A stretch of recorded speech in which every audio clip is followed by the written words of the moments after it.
বিসমিল্লাহির রহমানির রহিম।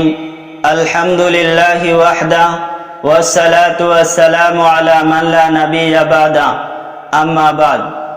প্রিয় দর্শক মণ্ডলী, আল্লাহ পাক রব্বুল ইজ্জতের রাসূল সাল্লাল্লাহু আলাইহি ওয়াসাল্লামে আজিৰ পৰা 1400 বছৰ পূৰ্বে উম্মতক যিবোৰ কামৰ হুকুম কৰিছিল, যিবোৰ কামৰ পৰা নিষেধ কৰিছিল, সেইবোৰৰ সত্যতা আজিৰ যুগৰ বৈজ্ঞানিকসকলে 100% দি আছে, 100% সত্যতা প্ৰমাণিত কৰি আছে।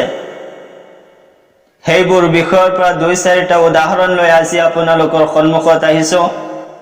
হাদিস শৰীফত আছে, মুহাম্মদ সাল্লাল্লাহু আলাইহি ওয়াসাল্লামে কৈছে, পুৰুষে পেণ্ট বা কাপোৰ ভৰিৰ টখনুৰ ওপৰত পিন্ধিব লাগে, অন্যথা তাৰ ঠিকনা জাহান্নামত হ'ব।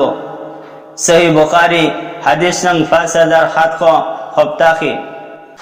আৰু এই সম্পৰ্কে বৈজ্ঞানিকসকলে ৰিচাৰ্চ কৰি কয়, পুৰুষৰ টাকনুৰ ভিতৰত প্ৰচুৰ পৰিমাণৰ হৰমন থাকে আৰু তাৰ পোহৰ আৰু বতাহৰ খুবেই প্ৰয়োজন। হে কোনোবাই যদি সেয়া খোলা নাৰাখি ঢাকি ৰাখে, তেনেতে তাৰ যৌৱন শক্তি কমি যাব আৰু বিভিন্ন ৰোগত আক্ৰান্ত হ'ব। মুহাম্মদ সাল্লাল্লাহু আলাইহি ওয়াসাল্লামে কৈছে, ভ্ৰু অৰ্থাৎ মানুহৰ চকুৰ ওপৰত যিখিনি ৰোম আছে, এইবোৰ যি ছোৱালী বা পুৰুষে উঠাব বা কাটিব, তেওঁলোকৰ ওপৰত আল্লাহ পাকৰ লানত আছে। সহিহ বুখাৰী হাদিস নং 5937। আৰু এই সম্পৰ্কে বিজ্ঞানে কয়, ভ্ৰু হৈছে চকুৰ সুৰক্ষা কৱচ স্বৰূপ। ভ্ৰুত এনে কিছু নোম থাকে, যদি সেয়া কেতিয়াবা কটা পৰি যায়, মানুহজন পাগল হ'ব পাৰে। অথচ কিছুমান সময়ত এনেকুৱা হয়, সেইবোৰ ভ্ৰু কটাৰ কাৰণে মানুহজনৰ মৃত্যু পৰ্যন্ত হৈ যাব পাৰে। নবী পাক সাল্লাল্লাহু আলাইহি ওয়াসাল্লামে কয়, নিশা জাতীয় দ্ৰব্য পান কৰাটো হাৰাম। সহিহ বুখাৰী হাদিস নং 6124। আৰু এই সম্পৰ্কে বিজ্ঞানে কয়, ধূমপানৰ কাৰণে কেঞ্চাৰ, ব্ৰেংকাইটিছ, হৃদয় ৰোগত আক্ৰান্ত হয় বহু মানুহৰ মৃত্যু হয়। ধূমপান কৰিলে ঠোঁট, দাঁতৰ মাৰি, আঙুলি আদি কলা পৰি যায়, আনকি মানুহৰ স্মৃতি শক্তিও কমি যায়, চকুৰ পোহৰ গুচি যায়। সুবহানাল্লাহ। আমাৰ নবী সাল্লাল্লাহু আলাইহি ওয়াসাল্লাম যিবোৰ বস্তুৰ বিষয়ে 1400 বছৰ আগত কৈছিল, তাৰ সত্যতা আজিৰ যুগৰ বৈজ্ঞানিকসকলে দি আছে। ৰাসূলুল্লাহ সাল্লাল্লাহু আলাইহি ওয়াসাল্লামে কৈছে, পুৰুষৰ বাবে স্বৰ্ণ ব্যৱহাৰ কৰাটো হাৰাম। মুছলিম শৰীফ হাদিস নং 1655। বিজ্ঞানে কয়, স্বৰ্ণ এনে এটি পদাৰ্থ যি স্কিনৰ সৈতে মিলি ব্লাডৰ মাধ্যমত ব্ৰেইনত চলিছে, আৰু তাৰ পৰিমাণ যদি 2.3 হয়, তেনেতে মানুহ তাৰ আগৰ স্মৃতি সকলো পাহৰি যায়। ৰাসূলুল্লাহ সাল্লাল্লাহু আলাইহি ওয়াসাল্লামে কৈছে, টোপনি যোৱাৰ আগতে তোমালোকে লাইট নুমুৱাই দিয়া আৰু শোৱাৰ সময়ত সুফল হৈ টোপনি যোৱা। সহিহ বুখাৰী হাদিস নং 3280।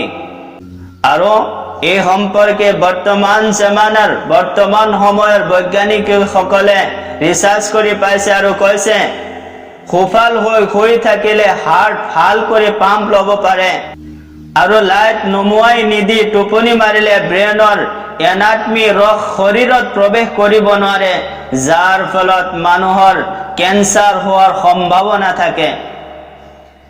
ৰাসূলুল্লাহ সাল্লাল্লাহু আলাইহি ওয়াসাল্লামে কৈছে, তোমালোকে গোফ ছুটি কৰি ৰাখা আৰু দাড়ি দীঘল কৰি ৰাখা। সহিহ মুছলিম হাদিস নং 493 আৰু 94। বিজ্ঞানে কয়, দাড়ি নাৰাখিলে স্কিন কেঞ্চাৰ, ফুসফুসৰ ইনফেকশন আৰু 40 বছৰ আগতে যৌৱন হেৰুৱাৰ সম্ভাৱনা থাকে। আল্লাহ তাআলাই কৈছে, আৰু যেতিয়া কোৰআন তিলাৱাত কৰা হয়, তেতিয়া তোমালোকে মনোযোগ সহকাৰে সেয়া শুনিবা আৰু নীৰৱ নিস্তব্ধ হৈ থাকিবা, যাতে তোমালোকৰ প্ৰতি ৰহমত বৰ্ষণ হয়। সূৰা আৰাফ আয়াত নং 204। বিজ্ঞানে কয়, কোৰআনৰ সাউণ্ড ৱেভ শৰীৰৰ চেলবোৰক সক্ৰিয় কৰে, অসুস্থতা আৰোগ্য কৰে, বিশেষকৈ হাৰ্ট আৰু কেঞ্চাৰৰ ৰোগীসকলৰ বাবে। আৰু ব্ৰেইনক এনেকৈ চাৰ্জ কৰে যেনেকৈ ফিউজ চোৱা বেটাৰীক চাৰ্জ কৰা হয়। প্ৰিয় দৰ্শক, আল্লাহ পাক ৰব্বুল ইজ্জতে আমালোকক এনেকুৱা এটা ধৰ্ম মানাৰ বাবে তৌফিক দিছে, যি ধৰ্মৰ সত্যতা 1400 বছৰ পিছতো বৈজ্ঞানিকসকলেও কৰি আছে। আহক আমি সকলোৱে প্ৰকৃত মুমিন হোৱাৰ চেষ্টা কৰোঁ। আল্লাহ তাআলা আমালোকৰ সকলোকে তৌফিক দান কৰক। আমিন। ওমা আলাইনা ইল্লাল বালাগ।